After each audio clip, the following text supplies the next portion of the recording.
Durante décadas, la televisión española habló de amor desde un único lugar. Un amor permitido, reconocible, normativo. Un amor que no hacía preguntas incómodas ni obligaba a mirar más allá de lo establecido. Todo lo que se salía de ahí existía a medias, escondido en subtramas, insinuado entre silencios, relegado a miradas fugaces o directamente castigado con finales abruptos que parecían advertencias. Por eso, cuando aparecían historias de amor entre mujeres, no solo eran ficción, eran grietas, pequeñas fisuras en un relato que no estaba pensado para nosotras. Apariciones frágiles, a veces torpes, muchas veces dolorosas, pero profundamente necesarias. Y aunque muchas de esas historias fueron breves, imperfectas o truncadas, dejaron algo imborrable. Porque para muchas mujeres no eran solo una pareja más, eran la primera vez que se veían reflejadas, sin saber todavía cómo nombrarse. Si este tipo de historias también marcaron algo en ti, te invito a suscribirte al canal. Aquí seguimos recuperando memorias que durante años quedaron al margen. Servir y proteger. Teresa y Nacha. La relación entre Teresa y Nacha se construyó desde una tensión constante entre el deber y el deseo. No era un amor impulsivo ni romántico en el sentido clásico. Era un amor que debía pensarse antes de vivirse, medirse antes de nombrarse. Teresa era una mujer contenida, moldeada por la disciplina y la autocensura. Había aprendido a sobrevivir sin exponerse, a no mostrar grietas en un entorno profesional donde la vulnerabilidad podía convertirse en una amenaza. Amar, para ella, significaba riesgo. Nacha, en cambio, era más frontal, más honesta con lo que sentía, menos dispuesta a esconderse. No porque no tuviera miedo, sino porque estaba cansada de negarse. Esa diferencia marcó toda su historia. Lo suyo fue un constante tira y afloja emocional, una danza incómoda entre avanzar y retroceder, entre acercarse y protegerse. No hubo grandes declaraciones ni escenas grandilocuentes, pero sí algo más sutil y quizá por eso más real. Esa sensación permanente de estar al borde de algo que podía romperse en cualquier momento. Representaron a muchas mujeres que aprendieron a amar en silencio, con miedo, pero también con una intensidad profunda que nunca se olvida. Hospital Central, Vero y Esther. Vero y Esther aparecieron en un momento en el que la televisión todavía no sabía muy bien qué hacer con las historias lésbicas. Existían, pero parecían incómodas. Había que explicarlas, justificarlas o acortarlas. Su relación fue breve, sí, pero simbólicamente enorme. Esther encarnaba la confusión, la inseguridad, ese proceso interno tan reconocible de empezar a sentir algo que no encaja con lo que te enseñaron que debería gustarte. Su duda no era superficial, era existencial. Vero, más segura, más clara consigo misma, fue para ella una mezcla de refugio y detonante. No venía a salvarla, sino a mostrarle que aquello que sentía tenía nombre, tenía forma y no era un error. Lo importante de su historia no fue cuánto duró, sino lo que permitió imaginar. Mostró que el amor entre mujeres podía surgir en un entorno cotidiano, profesional, sin necesidad de ser una lección moral constante. Para muchas espectadoras, fue la primera vez que vieron una relación lésbica sin caricatura, sin morbo, sin exageración. Y eso, en su momento, fue profundamente revolucionario. La República, Encarna y Amparo. El amor entre Encarna y Amparo estuvo atravesado por el miedo, no un miedo abstracto, sino un miedo real, político, social. En su contexto histórico, amar a otra mujer no era solo un conflicto interno, era una amenaza directa a la supervivencia. Cada encuentro estaba cargado de tensión. Cada palabra no dicha pesaba más que cualquier declaración. El silencio era una forma de protección, pero también una herida constante. Su relación se construyó desde la renuncia, desde la conciencia dolorosa de que tal vez no habría un futuro juntas. Y aún así, eligieron sentir.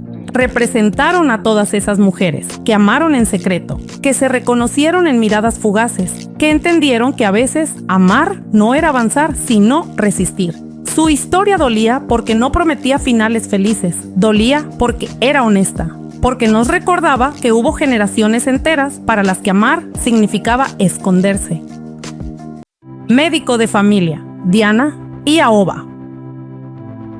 Diana y Aoba aparecieron en una serie profundamente familiar, en un horario donde todo debía ser apto para todos los públicos. Y aún así, estuvieron ahí. Su relación fue sencilla, cotidiana, sin grandes conflictos ni dramatismos extremos. No se las presentó como un problema, ni como una advertencia, ni como una lección moral. Eran simplemente dos mujeres que se querían. Y justamente por eso fue tan importante. Para muchas niñas y adolescentes que veían la serie en casa, fue la primera imagen de una relación entre mujeres sin tragedia, sin castigo, sin culpa. Puede parecer pequeño hoy, pero en su momento fue un gesto enorme. Porque normalizar también es una forma de revolución silenciosa. Si estas historias te están removiendo recuerdos o emociones, deja un like. Así ayudas a que más personas lleguen a este espacio de memoria y resistencia. La otra mirada, Ángela y Paula. La historia de Ángela y Paula estuvo marcada por la culpa interiorizada. No solo tenían que enfrentarse al mundo exterior, sino a todo lo que habían aprendido sobre sí mismas. Su relación habló del despertar del deseo, del miedo a nombrarlo, de la lucha interna entre lo que se siente y lo que se supone que debe sentirse. Cada escena estaba cargada de emoción contenida, de palabras que no podían pronunciarse sin consecuencias. Fue una historia profundamente dolorosa, porque mostraba algo muy real. Cómo el amor puede vivirse como un conflicto cuando el entorno te ha enseñado a odiar una parte de ti. No había villanos claros, solo un sistema que había sembrado vergüenza durante años. El Ministerio del Tiempo, Irene y Susana. La historia de Irene y Susana añadió una capa más, el tiempo. Amar no significaba lo mismo en todas las épocas, y la serie lo mostró con una sensibilidad especial. Su relación estuvo marcada por la imposibilidad, por la conciencia de que no siempre se puede elegir el momento adecuado para amar. No fracasaron por falta de sentimiento, sino por exceso de barreras. Representaron a todas esas historias, que existen aunque no puedan desarrollarse plenamente. Porque incluso cuando el amor no tiene futuro, sigue teniendo sentido, y también merece ser recordado. Aquí no hay quien viva. Bea y Ana.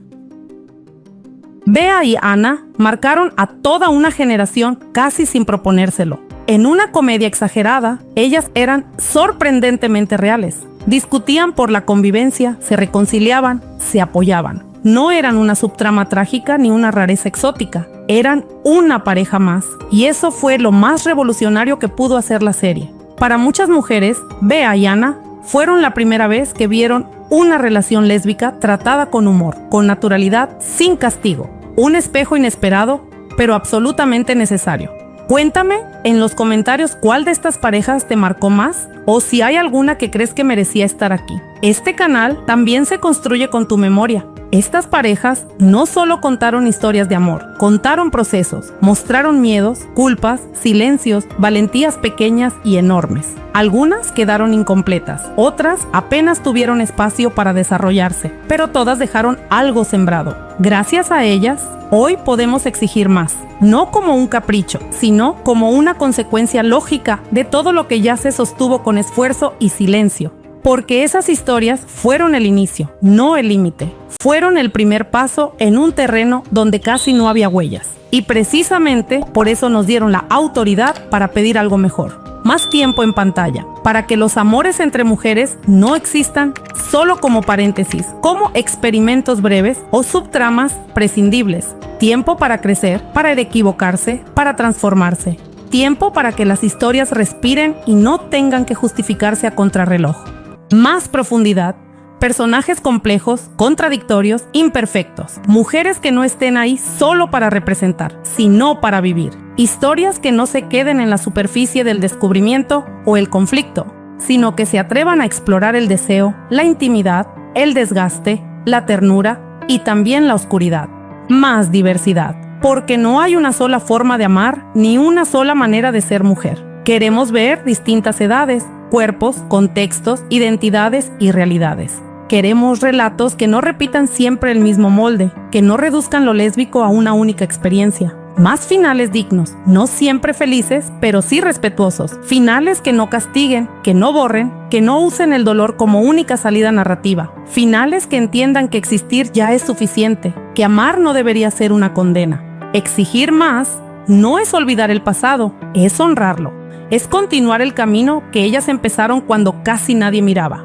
Porque antes de las grandes historias actuales, estuvieron estas mujeres, sosteniendo el relato cuando todavía era frágil, abriendo camino cuando casi nadie miraba, y recordándonos que incluso cuando el amor aparece en los márgenes, sigue siendo amor. Si alguna de estas historias te acompañó, te hizo sentir menos sola o te ayudó a entender algo sobre ti, entonces ya cumplieron su propósito. Aquí seguimos, no por nostalgia vacía, sino por memoria. Porque recordar también es un acto político y nombrarlas es una forma de decir que existieron, que importaron, que no fueron un error, ni una anécdota pasajera dentro de la televisión. Aquí seguimos porque hubo historias que intentaron borrar, minimizar o cerrar demasiado pronto y porque alguien tiene que volver a abrirlas con cuidado. Seguimos recordándolas, una por una, con sus luces y sus sombras, sin idealizarlas, pero tampoco pidiéndoles lo que la época no les permitió ser. Recordándolas desde el presente, sabiendo que gracias a ellas, hoy podemos mirar la pantalla con otras exigencias, con menos miedo, con más palabras para nombrarnos. Seguimos dándoles el lugar que merecen, no en un rincón nostálgico, sino en el centro del relato, como parte de una genealogía afectiva que nos sostiene.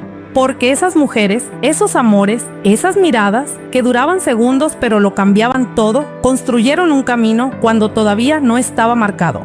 Aquí seguimos, sosteniendo su memoria para que no vuelva a desaparecer. Porque mientras las recordemos, siguen vivas. Y mientras sigan vivas, ninguna historia que hoy se cuente empieza realmente de cero. Y manteniendo viva esa memoria que también es resistencia. Resistencia frente al olvido, frente a los relatos incompletos, frente a una historia que durante demasiado tiempo se contó sin nosotras.